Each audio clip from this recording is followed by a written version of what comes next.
I'm John Strum, and this is Real Talk MS.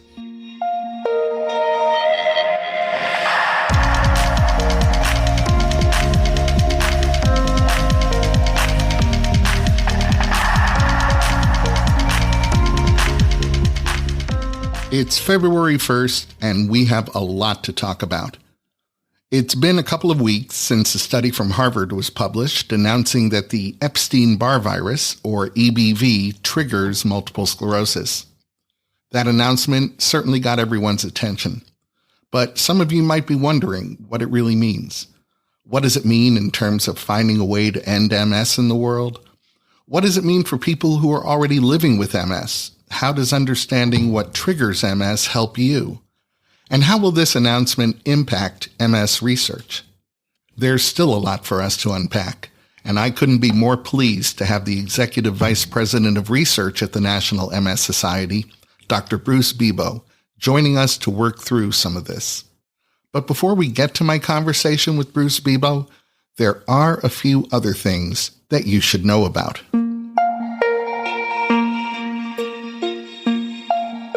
A couple of weeks ago, it was a study coming out of Harvard that provided evidence that the Epstein-Barr virus triggers MS.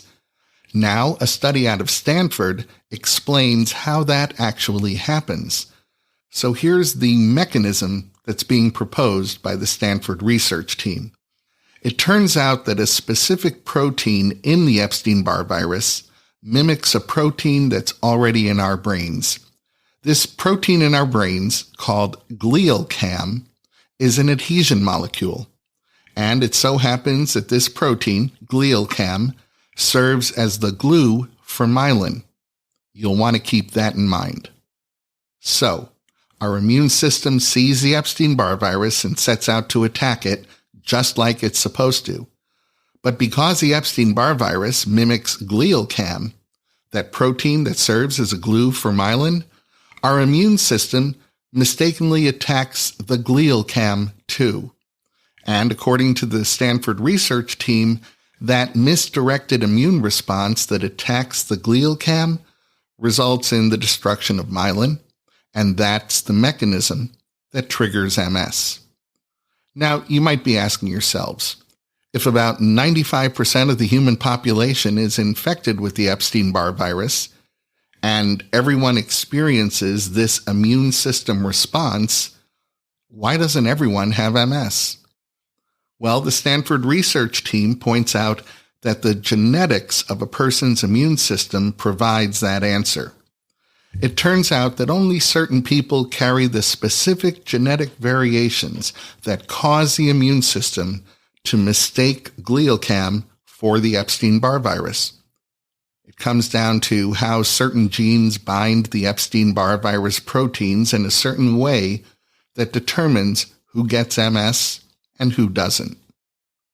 So we've had two important research breakthroughs occur almost back to back, and these new insights are not only going to focus research, but accelerate research in identifying ways to mediate this gene-driven immune response and in developing an effective Epstein-Barr vaccine, so perhaps no one has to worry about that gene-driven immune response.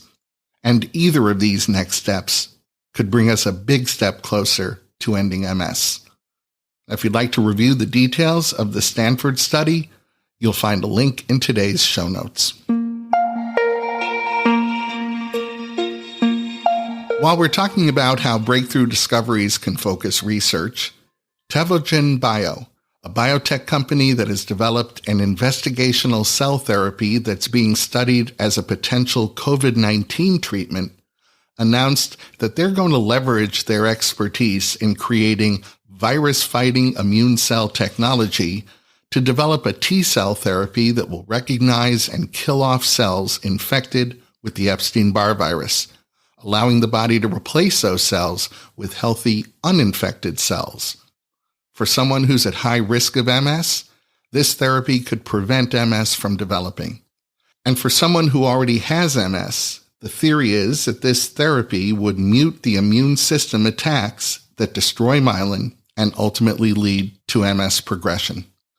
Tevogen is already testing its virus-fighting immune cell technology in a phase 1 clinical trial designed to evaluate the safety and efficacy of T cells in treating COVID-19. So there's already a bit of a head start in determining the safety of this treatment if it were to be re-engineered to attack the Epstein-Barr virus rather than COVID-19. We'll keep you updated as we learn more about what will surely be multiple efforts to take EBV, the Epstein-Barr virus, out of the equation that leads to multiple sclerosis. Cognitive issues affect the majority of people living with MS, but they tend to be more severe and more frequent among people living with progressive forms of MS. As most of you know, my wife lived with progressive MS, and if I can offer a care partner's perspective, I found her cognitive issues to be some of the most unsettling of her MS symptoms, because that's when I saw the person that I knew so well begin to slowly disappear. Well, now new research from a team in Portugal provides evidence that cognitive dysfunction can be predictive of worse outcomes for people living with MS, including clinical progression of the disease and even a higher risk of death. The research team analyzed data from 408 people who were living with MS over the course of up to 15 years. Now, in this group, 77 people had cognitive dysfunction at the start of the study. These 77 people also had longer disease duration, greater disability, and greater disease severity compared to the other study participants at the start of the study. It was also noted that cognitive dysfunction was more frequent in those study participants with progressive MS and depression. Over the course of the study, 21% of the participants with relapsing remitting MS who also experienced cognitive dysfunction transitioned to secondary progressive MS, while only 11% of those study participants who did not experience cognitive dysfunction transitioned to secondary progressive MS. The study results indicate that cognitive dysfunction was related to greater physical disability at the time of initial assessment and at follow-up assessments. Beyond just looking at outcomes for people living with MS who were experiencing cognitive dysfunction, the research team also looked at survival rates, and they found that there were a total of 29 deaths within this group over the course of the study. And while the deaths themselves were attributable to a variety of physical factors, when they looked at the 29 deaths through the prism of cognitive dysfunction, they found that 17% of those 77 patients originally identified as having cognitive dysfunction at the start of the study had died. And that was compared with just 5% of the patients who did not exhibit cognitive dysfunction, suggesting that mortality rates were higher for those with cognitive issues. These sobering study results offer some evidence that cognitive dysfunction can be considered a predictive marker for long-term disease trajectory, as well as a predictor of long-term survival. If you'd like to review the details of this study, you'll find a link in today's show notes. Dr. Lauren Strober, a senior research scientist at the Kessler Foundation's Center for Neuropsychology and Neuroscience Research, has received a $600,000 grant from the National Institute on Disability, Independent Living, and Rehabilitation Research to develop and test a behavioral therapy intervention designed to improve quality of life for people living with MS. In collaboration with Craig Hospital in Denver, Colorado, a 2-part clinical trial involving 48 people living with MS is expected to begin in September. The intervention being evaluated, called Reinventing Yourself After MS, is being adapted from an existing program designed to help people with spinal cord injury.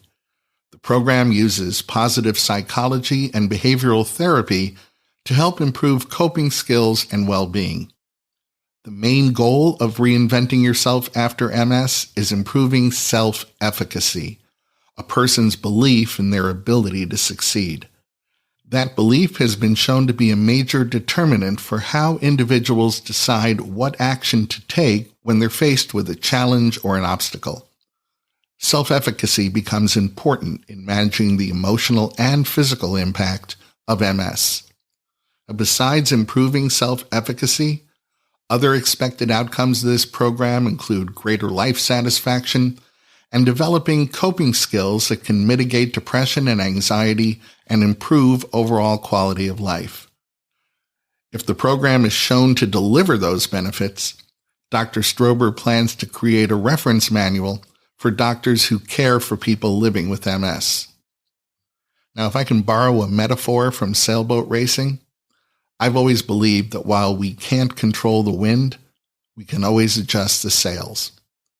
This Reinventing Yourself After MS program seems like it's going to be excellent training in how to adjust the sails. Over the past couple of weeks, we've been talking about recently announced research results that have really advanced our understanding of multiple sclerosis. We've talked about the study from Harvard that provided compelling evidence that the Epstein-Barr virus is the trigger for MS. And then there was the news from Stanford that explained exactly what the mechanism was that caused the Epstein-Barr virus to trigger MS. Research has clearly been in the news. So I wanted to take a moment to remind you that most clinical research comes to a screeching halt without your participation. And when research stops, so does progress. So I hope you'll be motivated by some of the news we've been discussing to step up and participate in MS research. You can be part of the work that stops MS progression, or restores lost function, or ends MS forever. And not only is that a legacy worth striving for, it's one that's easily attainable. I'll invite you to visit iConquerMS and find out how you can be a part of MS research without even leaving the comfort of your own home. And by participating in iConquerMS, you become what I call a full participant in MS research, because as a member of the iConquerMS community, you'll not only provide data about your experience living with MS or your experience as an MS care partner, you'll also receive updates on the research that you're participating in. You'll have opportunities to pose questions to the scientists doing the work, and you can even suggest future research projects. This is what all in, get off the sidelines and be a part of finding a cure for MS looks like. So I hope you'll take a moment to visit iConquerMS.org and become a member of their people-powered research network. And you'll find that link in today's show notes. I think we can agree that the recent news about the Epstein-Barr virus and MS has been pretty remarkable. And joining me in a moment to put that news into some context and give us some insight into what comes next is my guest, the Executive Vice President of Research for the National MS Society, Dr. Bruce Bebo. Recent research published in the journal Science by a team at the Harvard T.H. Chan School of Public Health provides the strongest evidence yet for the role of the Epstein-Barr virus in triggering multiple sclerosis. This is something that we talked about in detail in episode 229 of the podcast, and if you haven't had a chance to listen to that episode, I think you'll find it well worth your time. But joining me today to put this research breakthrough into context, to talk about the impact of this research on the MS community, and to talk about what the MS Society plans to do in light of this research, is the Executive Vice President of Research at the National MS Society, Dr. Bruce Bebo. Welcome back to the podcast, Bruce. Hi, John. Good to be with you. Looking forward to it. The study results show that Epstein-Barr virus, or EBV, is the leading cause of multiple sclerosis. So are we at a place where we can definitively say EBV causes MS? So let me give you a little context around that. So EBV, that Epstein-Barr virus, is a highly prevalent virus. And by adulthood, around 95% of us show evidence that we've been infected by EBV. And this virus lives inside of us and lives inside of most of us for the rest of our lives. And in most cases, you don't even know you have it. It doesn't cause any harm.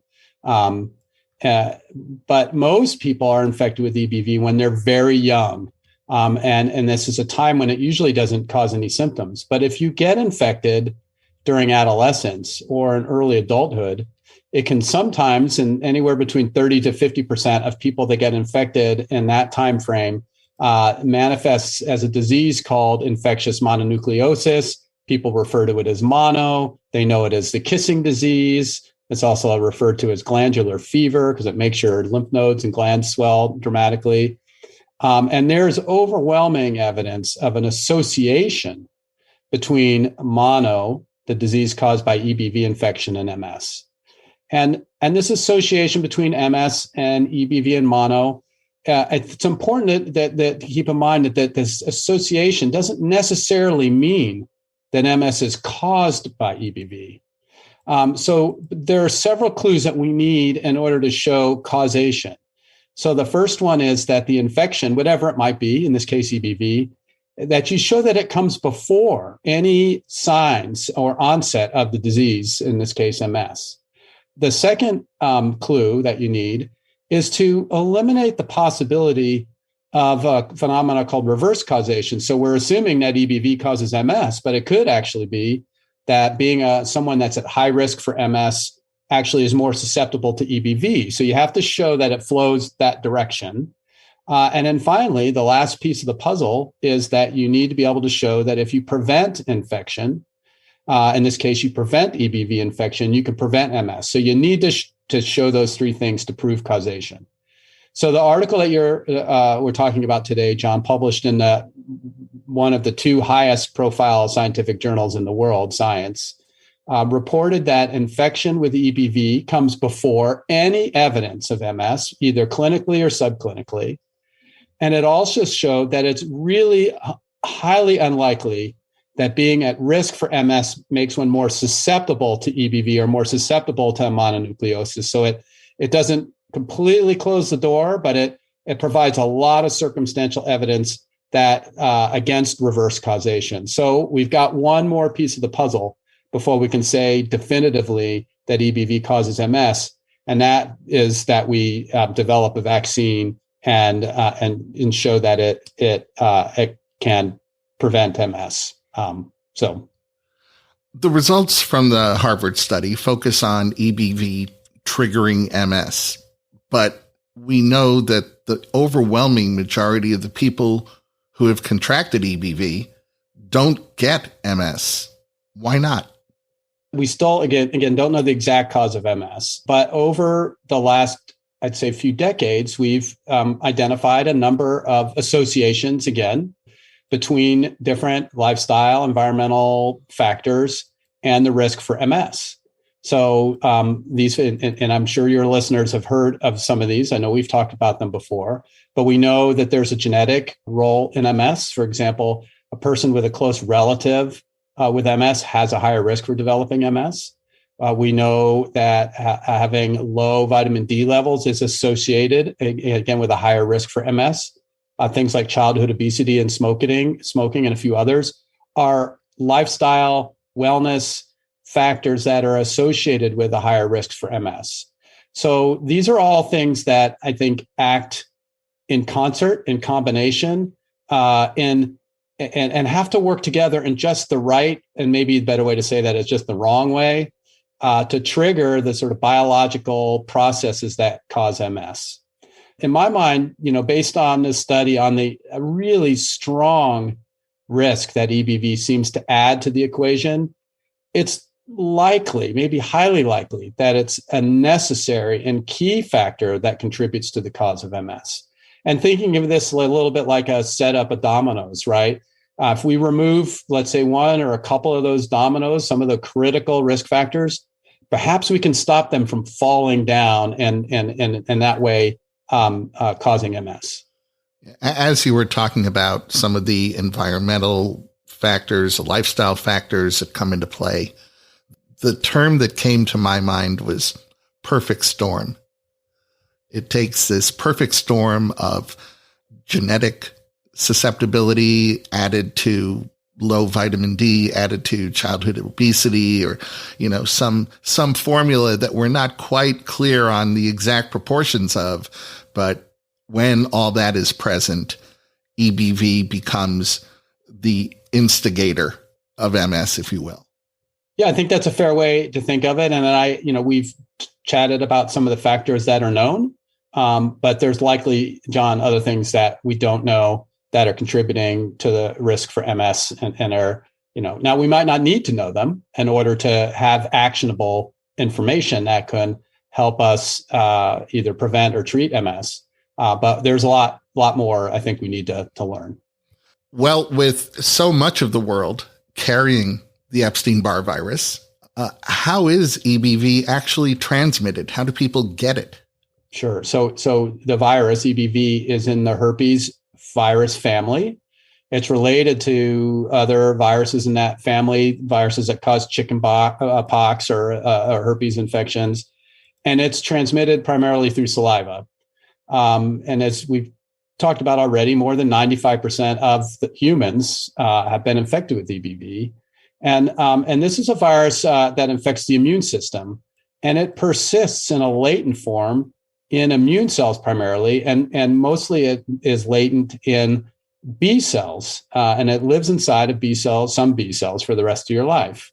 Important to know that in addition to maybe being a trigger for MS, it's also associated with a higher risk for some blood cancers. It's been estimated, John, that EBV infection accounts for about 200,000 new cancer cases a year and about 150,000 deaths per year worldwide attributed to cancers triggered by EBV infection.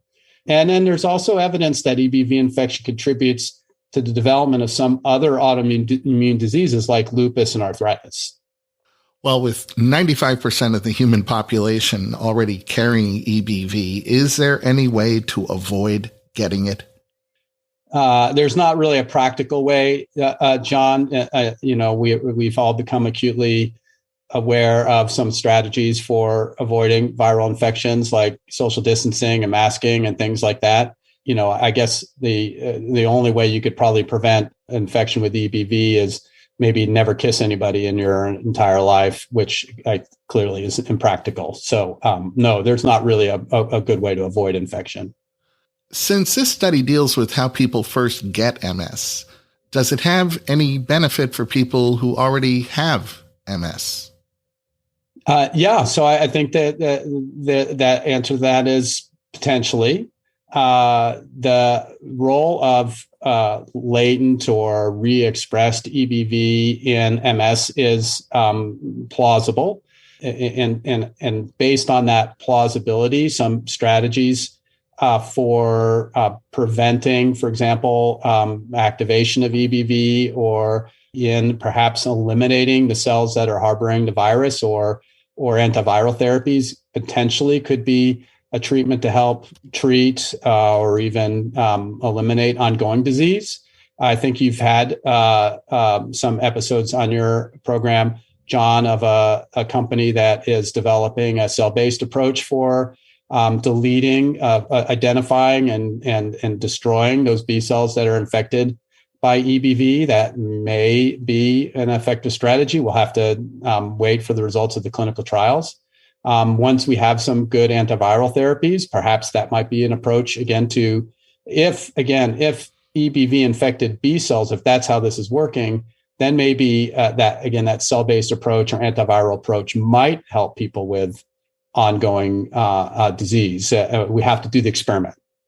I guess since you mentioned ongoing disease, it's worth asking a question I've received several times now in the last week. Does the study indicate whether EBV causes MS progression or relapses? Yeah, so the study specifically does not really get at that issue. But as I mentioned, it's plausible that EBV might have a role in promoting ongoing disease. So, I mentioned that EBV infects B cells. It can actually cause B cells to divide inappropriately, It can it cause B cells potentially. We mentioned a link to other autoimmune diseases. It could subtly alter B cell function and overcome normal mechanisms that stop your body from having autoimmune diseases. So this may affect, more I think about it, either a treatment or prevention strategy could actually, clearly it would help prevent all these, cancers and 200,000 or 150,000 deaths a year, which would be an amazing thing. It could be deployed and might prevent MS or maybe a panel of autoimmune diseases. And again, it's plausible, John, based on some of the biology, that it might help treat ongoing disease. And again, there are clinical trials ongoing testing that hypothesis. I think we just have to wait to see how those trials play out. And will an EBV vaccine prevent someone from getting MS? So I think that's where this study helps us a little bit. I think it does suggest that prevention is a real possibility. And as I sort of suggested in my earlier comments, the only way that we're going to definitively prove causation is a clinical trial. And so once we have a safe and effective vaccine for EBV, then it needs to be tested with haste in a prevention trial. And you might be interested to know, your listeners might be interested to know, that the society has been consulting with some key global experts to start thinking about exploring different concepts for prevention and MS prevention trial design. And with the idea that once we have a safe and effective vaccine, we have all the plans, the infrastructure, everything organized so that we can test vaccine and prevention trial as quickly as we possibly can. I'm curious, did the National MS Society participate in funding this study at Harvard? And now that the study results have been published, is the society going to continue funding research into the cause of MS? Yeah, so we did help fund parts of the study. I mean, specifically, we funded some of the experiments that I think provided evidence that the virus contributes to MS risk, not the other way around. So this reverse causation question that I talked about earlier, a part of the project that we contributed to financially helped to answer that question and really provide, I'd say, tremendous, still circumstantial, but tremendous evidence that it runs in the direction of EBV causing MS, not the other way around. And we have, it's one investment of many, John, that we've made over, really since the society began 75 years ago. Understanding what the cause of MS is has always been a high priority. So we've been funding research into triggers and risk factors for MS for a long time. And we've invested millions of dollars specifically in trying to understand the role of EBV in MS. And prevention is really one of the pillars of our Pathways to Cures Research Roadmap Initiative. And so we will be prioritizing research that provides insights into how we might be able to prevent MS. Well, Dr. Bruce Bebo, I appreciate it every time you stop by the podcast to help us understand what the science is telling us. Thank you for all that you're doing to further develop pathways to cures for MS. And thanks for talking with me today. Yeah, great to be with you, John. Very exciting times we're living in. So again, thanks. That's going to wrap up this episode of Real Talk MS. Real Talk MS is powered by the National MS Society. And you can share this episode of the podcast by letting your friends or family members know that all they have to do is point their web browser at realtalkms.com/231. You'll find that link in today's show notes so you can easily copy and paste it right into an email or a text. And if you have a minute, I hope you'll visit the Apple App Store or the Google Play Store and download the free Real Talk MS app for your iOS or Android smartphone or tablet. It's the best way for us to stay connected. The app will automatically download the latest episode of Real Talk MS. You'll be able to access any of our past episodes. You'll be able to save your favorite episodes. And it's a great way for me to share bonus content with you. The app is free, so I hope you'll download it today. I'm John Strum. Thanks for listening. Stay safe and make healthy choices.